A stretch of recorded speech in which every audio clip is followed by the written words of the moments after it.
Je vais tenter d'être dans le temps.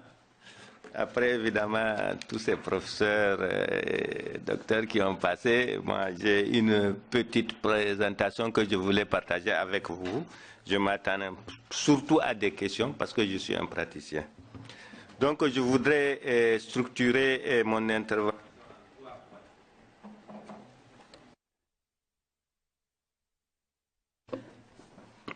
Le premier point, évidemment, je vais rappeler un peu le contexte actuel des législations pastorales dans la sous-région. Et le deuxième point, c'est une analyse de ces législations-là. Évidemment, le troisième point, mes prédécesseurs ont beaucoup parlé des défis et des perspectives. Peut-être nous allons tenter de les voir selon notre réseau. Donc, le contexte actuel de la législation, il faut voir ça à deux niveaux. D'abord au niveau national, au niveau des pays. Donc je rappelle que je parle de l'Afrique de l'Ouest, qui sont des pays en voie d'intégration dans le cadre de la CEDEAO. Donc au niveau des pays, nous assistons à une floraison de textes qui traduit un peu un regain d'intérêt pour le pastoralisme. C'est les années des codes pastoraux, des chartes, des lois. Chacun des plusieurs pays, dont le Niger, le Mali, le Burkina, la Mauritanie et d'autres pays sont en voie d'élaboration s'ils n'ont pas encore fini d'élaborer leur code. Au niveau sous-régional, c'est-à-dire au niveau des pays de la CEDEAO, il y a une décision ad hoc qui a été prise en 1998. Et là, cette décision fait un peu, c'est ça qui donne la reconnaissance de la CEDEAO du pastoralisme, en fait. Et l'outil de mise en œuvre de cette décision ad hoc, évidemment, c'est le CIT, c'est-à-dire le Certificat international de transhumance, qui est en fait un ensemble d'engagements entre les pays de départ, c'est-à-dire les pays de Sahel, et les pays d'accueil. C'est-à-dire c'est des engagements, les pays de Sahel prennent l'engagement de faire vacciner les animaux qui vont partir en transhumance et ils vont définir des points de passage. Par exemple, c'est un certain nombre de points. Et les pays d'accueil, eux, qu'est-ce qu'ils vont faire? Ils vont essayer de déterminer les dates de transhumance, les zones de parcours, etc., etc. C'est ça, en fait, le certificat international de travail et de transhumance.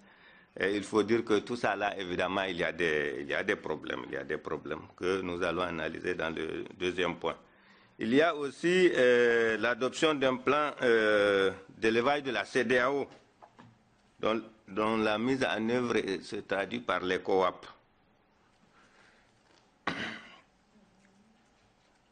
Dont l'intérêt pastoral, évidemment, c'est sa sous-composante sécurité et facilitation de la mobilité transfrontalière du bétail et réduction et prévention des conflits. À travers encore la CEDEAO, il y a ce qu'on appelle les task force qui s'efforcent de mettre en œuvre un certain nombre d'actions comme l'observatoire sur la transhumance, la gestion des parcours, etc., etc. Donc nous avons vu que tant au niveau national, au niveau des pays, qu'au niveau de la sous-région, il y a des efforts d'élaborer des textes pour soit gérer la transhumance ou bien prévenir des conflits. En tout cas, on a vu qu'il y a quand même un regain d'intérêt pour ce secteur-là. Mais ça ne veut pas forcément dire que ça a amélioré les conditions de la transhumance, tant au niveau national qu'au niveau sous-régional du bétail. il y a beaucoup d'insuffisances dans ces textes-là qui ne permettent pas aujourd'hui de dire que on a quitté un point de départ pour arriver à un autre. C'est vrai, le regain est là. Malgré tout, il y a quand même quelques avancées significatives.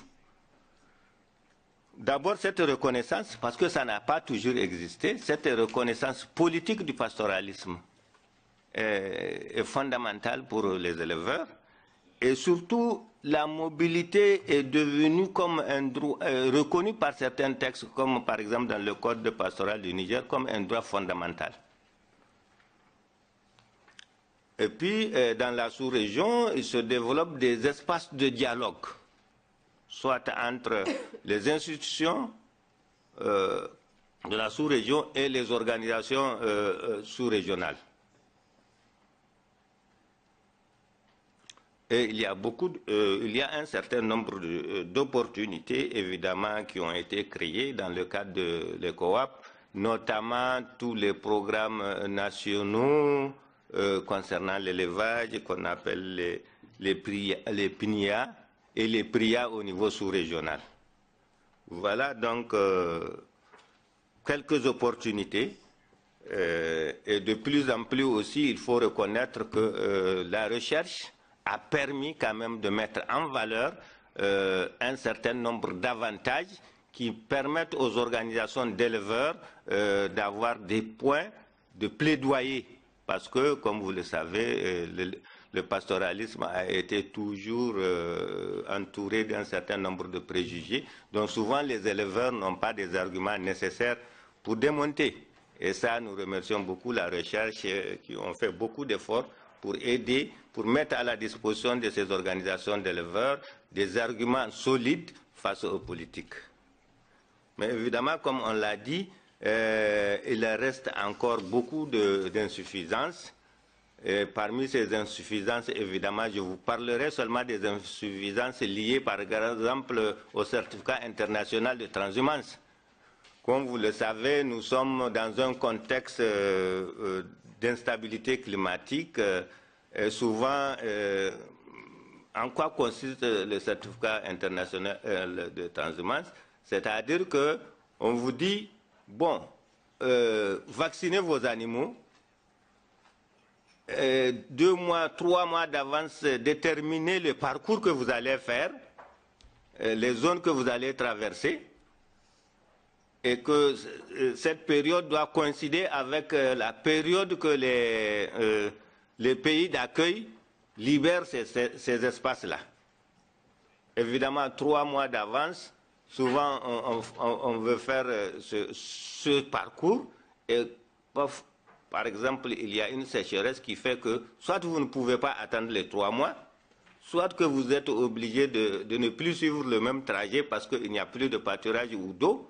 Vous voyez, et il n'y a pas d'alternative pour permettre aux éleveurs de changer de route. Et dès qu'on vous rencontre, vous avez violé les textes et ça vous coûte cher. Et souvent, l'autre dimension de ces insuffisances, c'est vraiment, malgré des textes souvent très beaux, l'application devient encore un défi. Ce n'est pas toujours qu'on applique. Et nous savons que des décisions sont prises, des textes sont là, mais l'application, aujourd'hui, nos textes ne sont pas opérationnels. Parce que tout simplement, il n'y a pas un processus qui a permis une prise en compte de tous les acteurs pour l'élaboration de ces textes-là. C'est souvent le niveau politique qui, pour une raison ou une autre, fait les textes, mais aussi bien les autres acteurs qui sont au niveau de la base, comme les agriculteurs, les éleveurs, ne se sont jamais entendus ou n'ont jamais été impliqués fortement pour trouver des voies réalistes, pratiques, pour faire ce texte-là. Voilà un peu, en tout cas, ce que je peux dire. Je reste entièrement à votre disposition pour toutes les questions dont vous voulez approfondir. Voilà, je vous remercie. Merci.